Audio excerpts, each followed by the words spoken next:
दोस्तों, जैसा कि आप सभी जानते हैं, एशिया का जो सबसे बड़ा स्लम है वो मुंबई में है और भारत सरकार एशिया के सबसे बड़े झुग्गी झोपड़ी वाले इलाके का रीडेवलपमेंट करने का काम कर रही है। लेकिन अब तक ग्राउंड लेवल पर कोई वर्क स्टार्ट नहीं हुआ था। हाँ, यहाँ पर करीब 60 से 70 हजार घरों का सर्वेक्षण का काम हो चुका है।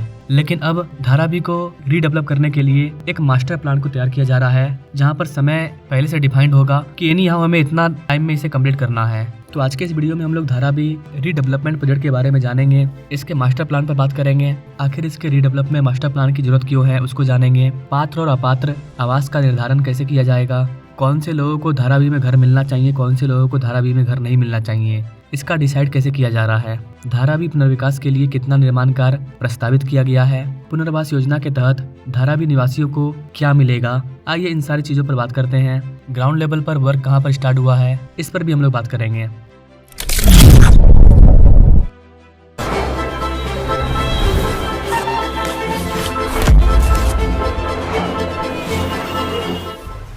Now directly come to the point. जैसा कि गाइस मैंने आपको बताया, धारावी पुनर्विकास परियोजना के लिए बहुप्रतीक्षित मास्टर प्लान 1 महीने के भीतर तैयार होने की उम्मीद है, क्योंकि आधिकारिक रूप से दुनिया के सबसे बड़े झुग्गी बस्तियों में से एक धारावी पुनर्विकास और पुनर्वास के लिए सर्वेक्षण का काम चल रहा है। धारावी पुनर्विकास परियोजना के CEO SVR श्रीनिवास ने 27 फरवरी को संवाददाताओं को बताया कि इस परियोजना का निवेश लगभग 3 लाख करोड़ होने का अनुमान है। आने वाले महीनों में मास्टर प्लान और सर्वेक्षण रिपोर्ट को अंतिम रूप देने का प्रयास चल रहा है। यहाँ 5 प्रमुख तारीखें दिए गए हैं, जिनसे मास्टर प्लान और चल रहे सर्वेक्षण मुंबई में धारावी के पुनर्विकास और पुनर्वास को आकार देंगे। आइए सबसे पहले बात करते हैं कि धारावी का आखिर मास्टर प्लान है क्या। तो गाइस, बहुत ही कम शब्दों में बात करें तो पूरी की पूरी धारावी 600 एकड़ के एरिया में फैली हुई है, जिसमें से 296 एकड़ पुनर्विकास के लिए निर्धारित किए गए हैं। जनवरी 2024 में नव Bharat mega developers private limited यानी कि NMDPL, महाराष्ट्र सरकार और अडानी समूह के बीच एक संयुक्त उद्यम ने महत्वाकांक्षी धारावी पुनर्विकास परियोजना का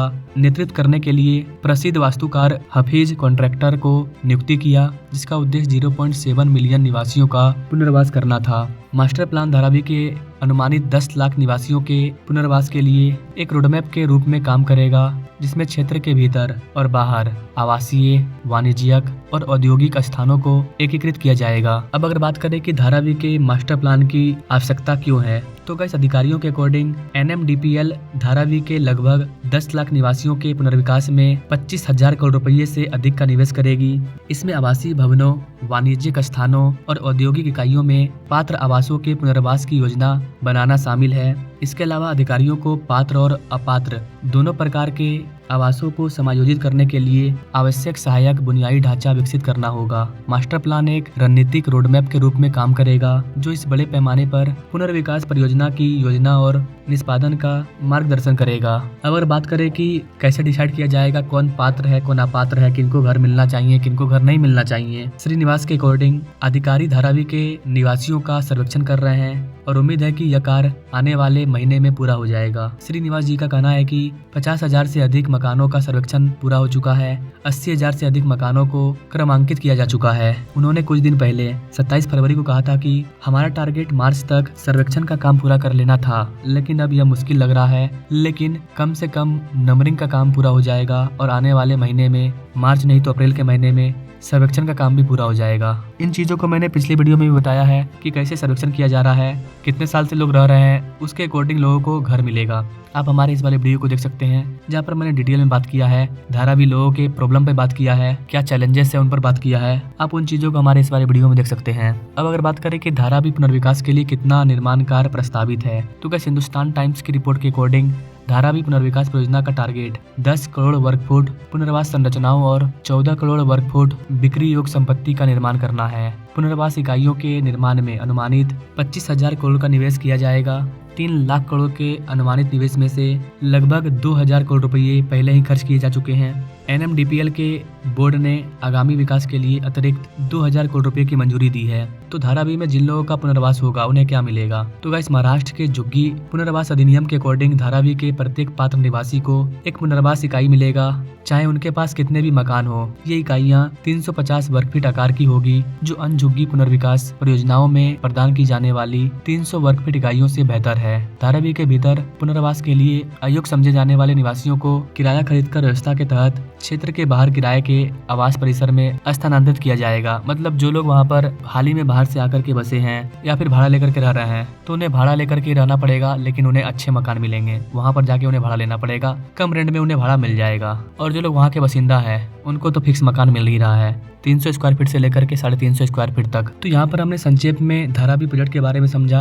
अब बात करते हैं कि धारावी का काम कहाँ तक पहुँचा, कहाँ पर कितना काम स्टार्ट हो चुका है। तो गाइस आपको बता दें कि धारावी पुनर्विकास परियोजना के तहत रेलवे की 6.5 एकड़ की जमीन पर निर्माण कार्य शुरू हो चुका है। रेलवे के कार्यालयों का निर्माण पहले चरण में किया जा रहा है, जो पहले रेलवे को कार्यकाल और 4 36 मंजिला स्टाफ क्वार्टर सौंपने के समझौते का हिस्सा है। रेलवे की जमीन पर 5000 अवैध निवासियों का भी पुनर्वास किया जाना है। इस प्रोजेक्ट के जो चेयरमैन है उनका कहना है कि जमीन पर 15 से 20,000 मकान बनाए जाएंगे। मुक्त आवास के लिए पात्र झुग्गीवासियों के अलावा अधिकृत इमारतों के 5000 आवासीय परिवारों को बसाया जाएगा। शेष लोगों का पुनर्वास धारावी में ही किया जाएगा। यहाँ पर गाइस आपको बता दें कि अब तक धारावी पुनर्विकास परियोजना ने 47 में से 23 एकड़ रेलवे भूमि पर कब्जा प्राप्त कर लिया है, जिसके लिए NMDPL ने 1000 करोड़ रुपया का भुगतान किया है। हाल ही में इसने कुरला में 21.2 एकड़ डेयरी भूमि पर भी कब्जा प्राप्त किया, जबकि NMDPL ने मुलुंड में नमक पैन भूमि के लिए 319 करोड़ रुपये का भुगतान किया है। कुरला डेयरी भूमि के लिए 58 करोड़ रुपए का भुगतान किया गया है और देवनार डंपिंग ग्राउंड की 125 एकड़ भूमि के लिए 50 करोड़ रुपए का अग्रिम भुगतान किया गया है। चेयरमैन ने कहा कि यह BMC पर डिपेंड है कि वह अपने नियमों के अकॉर्डिंग तय करे कि वह डंप के वैज्ञानिक बंद करने के लिए भुगतान करेगी या नहीं। अनुमान है कि इस प्रक्रिया में लगभग 2500 करोड़ रुपए खर्च होंगे। इस भूमि का उपयोग धारावी निवासियों के पुनर्वास के लिए किया जाना है। यहाँ पर गाइस आपको बता दें कि केंद्रीय मंत्रिमंडल ने परियोजना के लिए मुलुंड, भांडुप और कांजूर मार्ग में फैली 255.9 एकड़ नमक भूमि के हस्तांतरण की मंजूरी दे दी है। हालांकि इसका अधिकांश हिस्सा धारावी निवासियों के पुनर्वास के लिए मुलुंड, कुरला और मध्य मारवे निवासियों की ओर से भी विरोध किया जा रहा है। मध्य मारवे में सरकार ने परियोजना के लिए 140 एकड़ भूमि के हस्तांतरण को मंजूरी दे दी है। चेयरमैन ने कहा कि मुंबई के अन्य हिस्सों में रहने वाले लोगों को यह समझने की जरूरत है कि धारावी एक महत्वपूर्ण सामाजिक परियोजना है और इसका उद्देश्य सभी को आवास प्रदान करना है। कम से कम तभी 200 लोग काम करते हैं मेरे पास, 150 से 200 लोग काम करते हैं। उनकी पूरी फैमिली भी यहाँ पे रहती है। तो अगर बिजनेस ऐसे शिफ्ट हो गए तो बहुत बड़ा हमारा समस्या हो जाएगा। इतने कारीगर लोग का प्रॉब्लम्स हो जाएगा, हमारी फैमिली की प्रॉब्लम्स होगी। हमारी पूरी फैमिली शॉप के ऊपर है। ओवरऑल देखा जाए तो एक तरफ संरक्षण का भी काम चल रहा है, धारावी का मास्टर प्लान भी तैयार है और धारावी में ग्राउंड लेवल पर वर्क भी स्टार्ट हो चुका है। जमीन का भूमि का अधिग्रहण किया जा रहा है, उन्हें पैसा दिया जा रहा है और रेलवे की भूमि पर ग्राउंड लेवल पर कंस्ट्रक्शन वर्क भी स्टार्ट होने जा रहा है। तो ओवरऑल देखा जाए तो धारावी का काम काफी तेज गति से आगे बढ़ रहा है। अभी महाराष्ट्र में नई गवर्नमेंट बनी है जो इस वाले प्रोजेक्ट को काफी आगे लेकर के जाएगी और 5 साल में काफी ज्यादा काम हमें होता हुआ नजर आएगा। बाकी धारावी रिडेवलपमेंट को लेकर के कोई और अपडेट आएगी तो उस पर मैं अपडेटेड वीडियो लाऊंगा। आपका कोई कमेंट है तो आप भी कमेंट कर सकते हैं कि मुंबई के या भारत के किसी और राज्य में जहां पर भी इस तरह के झुग्गी झोपड़ियों का बड़ा बस्ती है, क्या उसे भी रीडेवलप किया जाना चाहिए? कमेंट ना हो। बाकी मिलेंगे अपने लोग अगले वीडियो में, तब तक के लिए जय हिंद।